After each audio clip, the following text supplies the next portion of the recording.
ಕೇಂದ್ರ ಸಚಿವ ವಿ ಸೋಮಣ್ಣ ಹೆಸರಿನಲ್ಲಿ ವಂಚನೆ ಯತ್ನ ಆರೋಪ ಕೇಳಿಬಂದಿದೆ.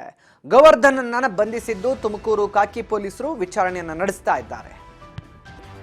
ಕೇಂದ್ರ ಸಚಿವ ವಿ ಸೋಮಣ್ಣ ಹಾಗೂ ಅಧಿಕಾರಿಗಳ ಹೆಸರಲ್ಲಿ ವಂಚನೆ ಯತ್ನ ನಡೆದಿದೆ ಅನ್ನುವಂತ ಆರೋಪ ಕೇಳಿಬಂದಿದೆ. ತುಮಕೂರಿನ ಪೊಲೀಸರು ಇದೀಗ ವಂಚನೆ ಪ್ರಕರಣದಲ್ಲಿ ಗೋವರ್ಧನ್ ಎನ್ನುವಂತ ವ್ಯಕ್ತಿಯನ್ನು ಬಂಧಿಸಿದ್ದಾರೆ.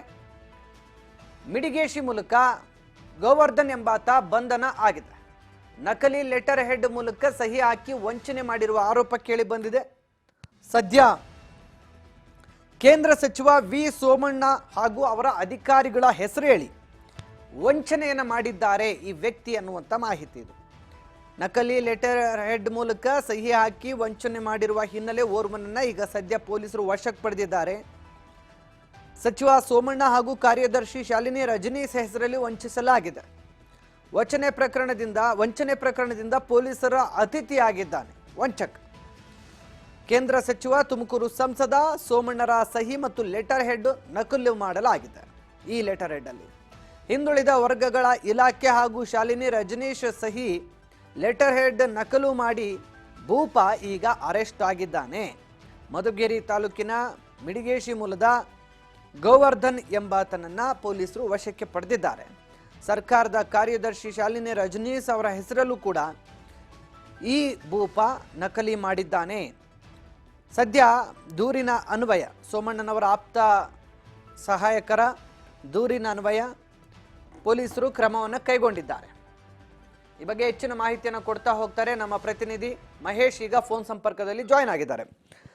ಮಹೇಶ್, ಸದ್ಯ ಒಂದಲ್ಲ ಒಂದು ವಂಚನೆ ಪ್ರಕರಣಗಳು ಬೆಳಕಿಗೆ ಬರ್ತಾನೆ ಇದ್ದಾವೆ ತುಮಕೂರು ಭಾಗದಲ್ಲಿ. ಯಾಕೆ ಹಿಂಗ ಆಗ್ತಾ ಇದೆ, ಏನಾಗ್ತಾ ಇದೆ, ಈ ಬಗ್ಗೆ ಮಾಹಿತಿ ಕೊಡೋದಾದ್ರೆ ಮಹೇಶ್. ಎಸ್ ವಿಜಯ್, ಏನು ಅಂದ್ರೆ ಈ ಹಿಂದೆ ಗೃಹ ಸಚಿವರ ಏನು ಸೈನ್ ಅನ್ನೇ ಫೋರ್ಜರಿ ಮಾಡಿ ಅವರ ಲೆಟರ್ ಹೆಡ್ ಅನ್ನ ದುರ್ಬಳಕೆ ಮಾಡಲಾಗಿತ್ತು. ಇದೀಗ ಸೋಮಣ್ಣ ಅಂದ್ರೆ ಕೇಂದ್ರ ಸಚಿವರಾದಂತ ವಿ ಸೋಮಣ್ಣ ಅವರ ಲೆಟರ್ ಹೆಡ್ ಅನ್ನು ಕೂಡ ಫೋರ್ಜರಿ ಮಾಡಿ ವಿವಿಧ ಕಾಮಗಾರಿ ಮತ್ತೆ ಬಿಲ್ಗಳಿಗೆಲ್ಲ ಸಬ್ಮಿಟ್ ಮಾಡಿ ಏನು ಬಿಲ್ಗಳನ್ನ ಕ್ಲೈಮ್ ಮಾಡ್ತಿದ್ದಂತ ವಿಚಾರ ಈಗ ಬೆಳಕಿಗೆ ಬಂದಿದೆ. ಈ ಒಂದು ವಿಚಾರ ಗೊತ್ತಾದ ಕೂಡಲೇ ಏನು ಸೋಮಣ್ಣ ಅವರ ಆಪ್ತ ಸಹಾಯಕರಾದಂತ ಮಹೇಶ್ ಅವರು ಈ ಒಂದು ಪೊಲೀಸರಿಗೆ ದೂರು ಕೊಡ್ತಾರೆ. ದೂರಿನ ಆಧಾರದ ಮೇಲೆ ಈಗ ಆತನನ್ನ ಬಂಧಿಸಿರ್ತಕ್ಕಂಥದ್ದು ವಿಜಯ್. ಓಕೆ, ಅಲ್ಲ ಈಗ ವ್ಯಕ್ತಿ ವಂಚನೆ ಮಾಡುವ ಮೂಲಕ ಯಾವ ರೀತಿಯಾಗಿ ಅವರ ಹೆಸರುಗಳನ್ನ ದುರುಪಯೋಗ ಪಡಿಸ್ಕೊಳ್ತಿದ್ದ ಅಂತ ಮಾಹಿತಿ ಏನಾದ್ರು ಲಭ್ಯವಾಗಿದೆಯಾ ಮಹೇಶ್? ವಿಜಯ್, ಹೇಗೆ ಅಂತಂದ್ರೆ ಲೆಟರ್ ಹೆಡ್ಗಳ ಮೂಲಕ ಅಂದ್ರೆ ಫೋರ್ಜರಿ ಸೈನ್ ಅವರ ಲೆಟರ್ ಹೆಡ್ ಅನ್ನ ಫೋರ್ಜರಿ ಸೈನ್ ಹಾಕುವ ಮೂಲಕ ವಿವಿಧ ಕಾಮಗಾರಿಗಳಿಗೆ ಏನು ಲೆಟರ್ ಹೆಡ್ ಅನ್ನ ಕೊಡುವಂತದ್ದು, ಬೋರ್ವೆಲ್ ಮತ್ತೆ ಇತರೆ ಕಾಮಗಾರಿಗಳಿಗೆ ಲೆಟರ್ ಹೆಡ್ ಅನ್ನು ಕೊಡುವ ಮೂಲಕ ಈ ಏನು ಫಲಾನುಭವಿಗಳು ಇರ್ತಾರೆ ಅವ್ರ ಕಡೆಯಿಂದ ದುಡ್ಡು ಇಸ್ಕೊಳ್ಳೋದು, ಹೀಗೆ ವಿವಿಧ ವಿಚಾರಗಳ ಬಗ್ಗೆ ದುರ್ಬಳಕೆ ಮಾಡಿಕೊಂಡು ಈ ಒಂದು ಲೆಟರ್ ಹೆಡ್ ಅನ್ನ ಬಳಕೆ ಮಾಡ್ಕೊಂಡಿರ್ತಕ್ಕಂಥದ್ದು ವಿಜಯ್. ಅಲ್ಲ, ಈ ವ್ಯಕ್ತಿ ಎಷ್ಟು ದಿನಗಳಿಂದ ಈ ರೀತಿ ಕೃತ್ಯ ಮಾಡ್ತಾ ಬಂದಿದ್ದಾನೆ ಮತ್ತು ಸುಮಾರು ಎಷ್ಟು ಕೋಟಿವರೆಗೂ ಕೂಡ ಈ ವ್ಯಕ್ತಿ ವಂಚಿಸಿರಬಹುದು ಈ ರೀತಿಯಾಗಿ ಅಂತ? ವಿಜಯ್, ಎಷ್ಟು ಪ್ರಮಾಣದ ದುರ್ಬಳಕೆ ಆಗಿರೋದು ಇನ್ನು ಗೊತ್ತಾಗಿಲ್ಲ. ಆದ್ರೆ ಇತ್ತೀಚೆಗೆ ಈ ಒಂದು ವಿಚಾರ ಗೊತ್ತಾದ ಕೂಡಲೇ ಪೊಲೀಸ್ ಠಾಣೆಗೆ ಅಂದ್ರೆ ಹೊಸ ಬಡಾವಣೆ ಪೊಲೀಸ್ ಠಾಣೆಗೆ ದೂರನ್ನ ದಾಖಲಾಗುತ್ತೆ. ದೂರಿನ ಆಧಾರದ ಮೇಲೆ ಪೊಲೀಸರು ಈತನನ್ನ ಬಂಧಿಸ್ತಾರೆ. ಜೊತೆಗೆ ಈ ಒಂದು ವಿಚಾರ ಇನ್ನ ಮುಂದಿನ ದಿನಗಳಲ್ಲಿ ಗೊತ್ತಾಗಲಿದೆ. ಅಲ್ಲ, ಈ ವ್ಯಕ್ತಿ ಏನ್ ಮಾಡ್ಕೊಂಡಿದ್ದ, ಈ ವ್ಯಕ್ತಿ ಹಿನ್ನೆಲೆ ಏನು, ಈ ವ್ಯಕ್ತಿಗೂ ಸೋಮಣ್ಣ ಅವ್ರಿಗೂ ಈ ಹಿಂದೆ ಏನಾದ್ರೂ ಪರಿಚಯ ಇದೆಯಾ, ರಾಜಕೀಯ ನಂಟಿದ್ಯಾ ಅಥವಾ ಅಧಿಕಾರಿಗಳ ನಂಟಿದ್ಯಾ, ಹೆಂಗೆ ಅಂತ? ವಿಜಯ್, ಈತ ಏನು ಸೋಮಣ್ಣ ಅವರ ಹಿಂದೆ ಅಂದ್ರೆ ಆಪ್ತ ಅಂತಾನೆ ಗುರ್ತಿಸ್ಕೊಂಡಿದ್ರು. ಜೊತೆಗೆ ಅಧಿಕಾರಿಗಳ ಜೊತೆ ಕೂಡ ಸೋಮಣ್ಣ ಅವರ ಆಪ್ತ ಎಂದು ಹೇಳ್ಕೊಂಡು ಈ ಒಂದು ಕೃತ್ಯದಲ್ಲಿ ಭಾಗಿಯಾಗಿದ್ದಾನೆ ಅಂತ ಹೇಳಿ ವಿಚಾರ ಗೊತ್ತಾ ಇರತಕ್ಕಂಥದ್ದು.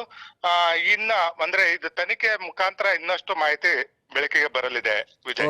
ಓಕೆ, ಥ್ಯಾಂಕ್ ಯು ಮಹೇಶ್ ತಮ್ಮೆಲ್ಲ ಮಾಹಿತಿಗಾಗಿ. ಒಟ್ನಲ್ಲಿ ಸದ್ಯ ಈ ವ್ಯಕ್ತಿಗೂ ಮತ್ತು ಸೋಮಣ್ಣ ಅವ್ರಿಗೂ ಕೂಡ ಈ ಹಿಂದೆ ಒಂದು ಸಣ್ಣ ಪರಿಚಯ ಇತ್ತು. ಅದೇ ಪರಿಚಯನ ಬಂಡವಾಳ ಮಾಡಿಕೊಂಡಿದ್ದಾರೆ ವ್ಯಕ್ತಿ. ಸೊ ಆ ಮೂಲಕ ಇವತ್ತು ವಂಚನೆ ಮಾಡಿದ್ದಾರೆ ಅನ್ನುವಂಥ ಗಂಭೀರ ಆರೋಪ ಕೇಳಿ ಬಂದಿದೆ. ನೋಡಿ, ಅವರು ಯಾವ ರೀತಿ ವಂಚಿಸ್ತಾ ಇದ್ರು ಅಂತಂದರೆ, ಸೋಮಣ್ಣ ಅವ್ರದ್ದು ಏನು ಲೆಟರ್ ಪ್ಯಾಡ್ ಇರ್ತಕ್ಕಂಥದ್ದು ಏನು ಇದು ನೋಡ್ತಾ ಇದ್ದೀವಿ. ಅದರಲ್ಲಿ ಸರ್ಕಾರದ ಆದೇಶ ಪತ್ರ ಸೊ ಅಂಡ್ ಸೊ ಇಂಥವ್ರಿಗೆ ಇಂಥದ್ದು ನೋಡಿ ಪಂಪ್ ಸೆಟ್ ವಿತರಣೆ, ಅಂದರೆ ನಿಮಗೆ ಪಂಪ್ ಸೆಟ್ ವಿತರಣೆ ಮಾಡೋದಕ್ಕೆ ಫಲಾನುಭವಿ ಆಗಿದ್ದೀರಿ, ನಿಮಗೆ ಆದೇಶ ಸಿಕ್ಕಿದೆ ಅಂತ ಹೇಳಿ ಅವ್ರಿಗೆ ಈ ರೀತಿ ಒಂದು ಪತ್ರ ಬರ್ಕೊಡೋದು, ಈ ರೀತಿ ಮಾಡೋದು, ಅದ್ರ ಮೇಲೆ ಸೈನು, ಲೆಟರ್ ಹೆಡ್ಡು, ಹೀಗೆ ಎಲ್ಲ ರೀತಿಯಲ್ಲೂ ಕೂಡ ಬುದ್ಧಿವಂತಿಕೆತನ ಉಪಯೋಗಿಸಿದ್ದಾನೆ ವಂಚನೆ ಮಾಡೋಕ್ಕೆ ಕೂಡ. ಸೊ ಯಾವುದೇ ರೀತಿ ಅನುಮಾನಗಳು ಬರದಂತೆ ನೋಡ್ಕೊಂಡಿದ್ದಾನೆ. ಕರ್ನಾಟಕ ಸರ್ಕಾರ ಹಿಂದುಳಿದ ವರ್ಗಗಳ ಇಲಾಖೆ, ಇದು ರಜನೀಶ್ ಅವರು ಮುಖ್ಯಮಂತ್ರಿ ಆಪ್ತ ಕಾರ್ಯದರ್ಶಿ ಇರ್ತಾರಲ್ಲ ಅವರು, ಶಾಲಿನಿ ರಜನೀಶ್ ಅವರ ಲೆಟರ್ ಹೆಡ್ ಕೂಡ ತಾವು ಗಮನಿಸಿದಿರಿ. ಒಟ್ಟಿನಲ್ಲಿ ಸರ್ಕಾರದ ಆದೇಶ ಪತ್ರಗಳಂತ ಬಂದಾಗ ಈ ರೀತಿ ಅವರ ಹೆಸರನ್ನು ದುರುಪಯೋಗ ಪಡಿಸ್ಕೊಂಡಿದ್ದಾನೆ, ಜನರನ್ನು ವಂಚನೆ ಮಾಡಿದ್ದಾನೆ ಅನ್ನುವಂಥ ಸದ್ಯದ ಮಾಹಿತಿ ಲಭ್ಯವಾಗಿರುವಂಥದ್ದು. ನೋಡೋಣ ಮುಂದಿನ ದಿನಗಳಲ್ಲಿ ಇದು ಯಾವ ರೀತಿಯ ತಿರುವನ್ನು ಪಡೆದುಕೊಳ್ಳುತ್ತೆ ಅಂತ.